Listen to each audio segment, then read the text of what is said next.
ताई तुम्ही काय बघितलं सकाळी ज्यावेळेस इथे विमान आलं होतं कोसळलं होतं त्यावेळेस तुम्हाला सुरुवातीला काय पाहायला मिळालं? आम्ही बाहेरच काम चाललं होतं आमचं सगळ्यांचं. आमची छोटी मुलं शाळेत घालवली आम्ही आणि असं बाहेरच गायांना खाय टाकायचं काम चाललं होतं.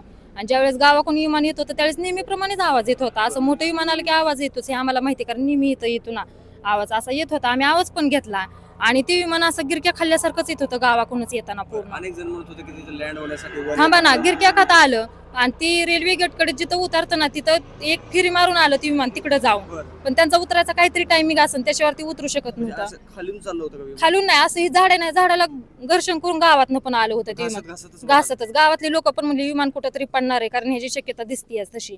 इतकं मोठं विमान असून इतक्या खालून कसं चाललंय या. जेव्हा पडलं त्यावेळेस कसा स्फोट झाला होता?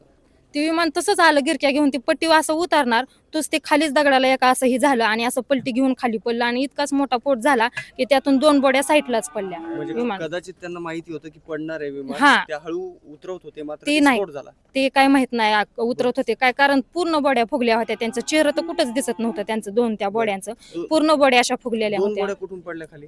पुढच्या तोंडूनच अशा बॉड्या ही झालेल्या होत्या. पायलट असावेत. हा. बरं. मग नंतर तुम्हाला काय दिसलं? आत स्फोट झाल्यानंतर बॉड्या तुम्हाला कोणी असं चिरकण्याचा आवाज किंवा नाही वाचवण्याचा काय आवाज? आवाजाचा विषयच नाही. इतका स्फोट असा लांबवर त्याचा स्फोट होता आणि त्याची स्पार्ट उडून पडत होती, इतका स्फोट होता तो. कारण आतला आवाज येण्याची शक्यताच नाही ना. मग तुम्ही आणि इकडच्या लोकांनी वाचवण्याचा कसा प्रयत्न केलं ना, इथून आम्ही पाणी मग घेऊन गेलो पण ती पार्ट पडत होता. आम्हाला पण लई खूप भीती वाटत होती त्याची, तरी आम्ही नेलं.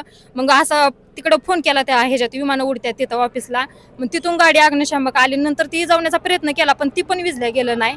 नंतर मग पोलीस आल्यावरती आम्ही सगळ्यांनी पाणी नेलं आणि मग ती पण विझलंच नाही तरी पण. आणि नंतर 2-3 गाड्या आल्या आणि मग विझल्या गेलं आणि मग आतून त्यातनं ती 4 काढली हे झालेले. तुम्हाला कधी कळालं की यामध्ये ज्यांना वाचवतो आपण त्याच्यात आपले अजितदादा आहेत? आम्हाला माहित पण नव्हतं ही विमान अजितदादांचं आहे की येणार आहे की काय म्हणून. ती विमान पडलं म्हणून आम्ही बघायसाठी गेलो तिथं. तुमच्या काय भावना होत्या जेव्हा कळालं की यात आपले अजितदादा गेलेले आहेत? अजितदादांनी भरपूर काय केलंय बारामतीसाठी, लाडक्या बहिणी योजनेसाठी भरपूर त्यांनी काय केलंय. महिलांना बहुत असा आधार दिलाय त्यांनी.